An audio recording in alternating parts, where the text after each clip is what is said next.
Hey guys, and welcome to Fez Airsoft, where today I'm going to disassemble this CM.513.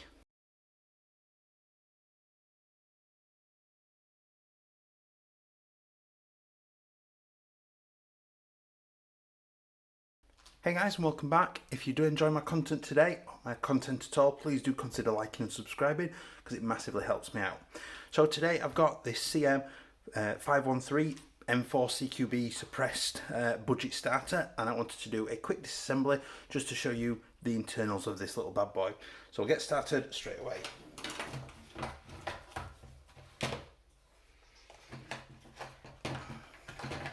So the first thing I want to do is I want to release the upper, which I'm going to need, no, wrong size, it's rounded.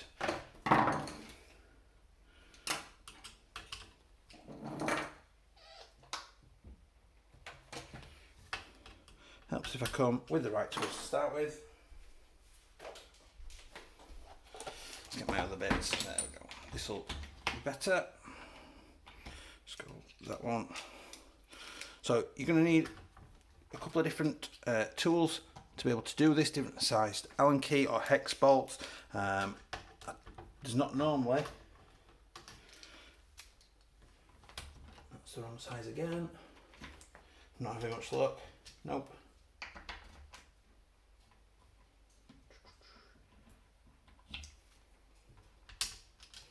Nope.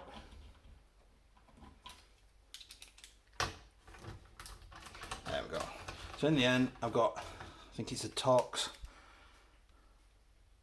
15 as what's released that bolt. So it just screws out. On a lot of AEGs, that's usually just a push out bolt. Release the mag. Push that out. So put that to one side. That will now just quite happily separate. And ooh, that's blue plastic. That's looking quite good. That's looking better than the 506 internally. We've got a single piece hop unit. Looking quite nice there. Quite nice solid hop unit. Nice brass barrel. Probably could do with, oh no, it's pretty clean actually. Just check that the hop adjuster's straight. Yeah, it's pretty much straight. Looks quite nice and clean and solid. It does look like the outer barrel is plastic. It is definitely plastic outer barrel, I think. Or is it? Might actually be metal, that bit of outer barrel in there. Oh, it is actually metal, that outer plastic barrel. And just to confirm, the suppressor is a negative thread, and it does wind out on a negative thread. So if you wanted to fit something else in there, barrel extension, and put a different suppressor on the outside and stuff like that, you can do. That's an option. I'll get that out of the way. So now get rid of the stock cap, pull the wiring straight, and we'll take the stock off the back, pull down, and off it goes. So we're already part way down. Nope, too big a screwdriver. So a Phillips head just to release the mag catch button, get the spring and the mag catch itself. That's also plastic. Longer term, might be worth replacing that. Today I'm going to be replacing the sling loop as well because it's currently plastic. It won't last very long. So I'll remove the rear pin, and that just slides out. Next, I'm going to remove the stock screw. Now for this, sometimes you can get away with a normal Phillips head. I've specifically bought a long Phillips head just for this purpose. It makes it a lot easier. There we go. And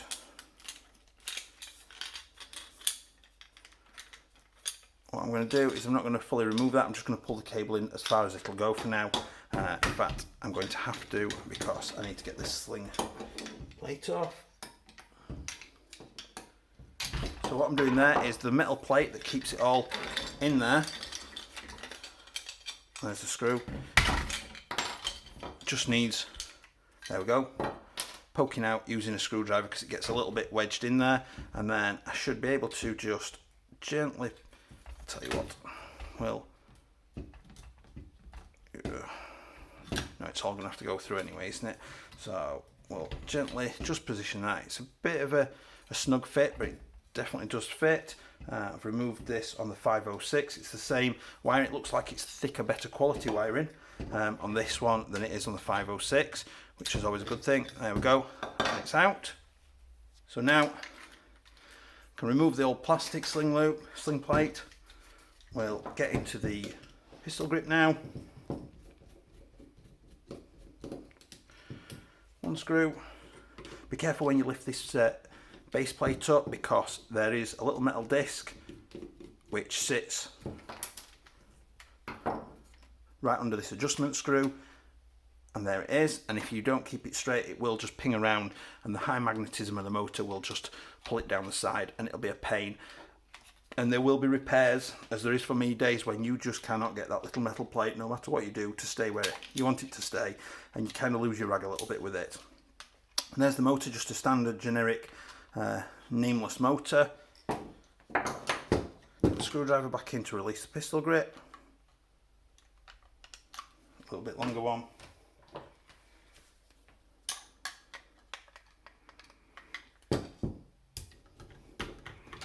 Now already, from just seeing the outside of the gearbox, it looks like it's a better quality gearbox internally, parts wise, than the CM.513, which is nice to see really. It looks like they've used a bit better quality.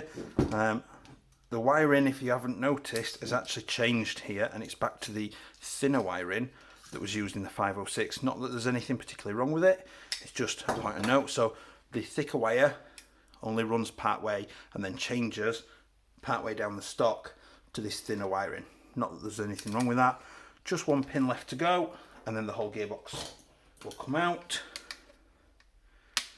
So I push that out from left to right, and there's the little teeth on the end of that pin on the right hand side. Get that out of the way, and the gearbox will just, with a little bit of a jimmy and a shake, bear with me off camera a second, there we go, so lifts up and out. Now generally the blue plastic parts are considered to be a little bit more durable, a little bit better.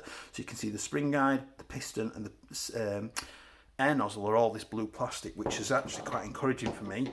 So we'll get this opened up and we'll see what's happening inside here. I should have had my electric screwdriver to make this easier.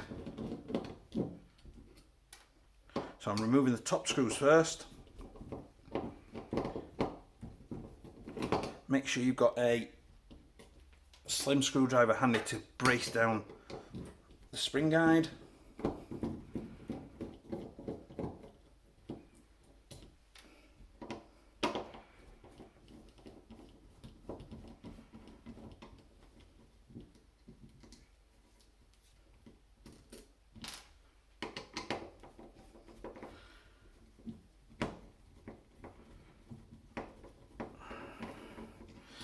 Now, as we found on the 506, this little screw here doesn't match the rest of them, but I found that I had issues if I didn't remove this screw. I couldn't easily get the casing off, so I'm just going to remove that little screw. I'm going to keep it separate so I remember which one it is. It should be pretty obvious though.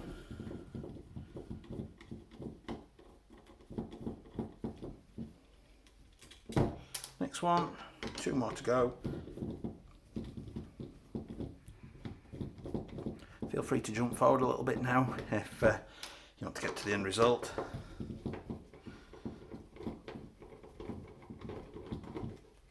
So screws are out. I'm going to take my long thin screwdriver and I'm just going to push it in the back there, and I'm going to lift up slightly so it pushes the spring guide down, just to keep the spring and everything down while I do that, and lift that off. Now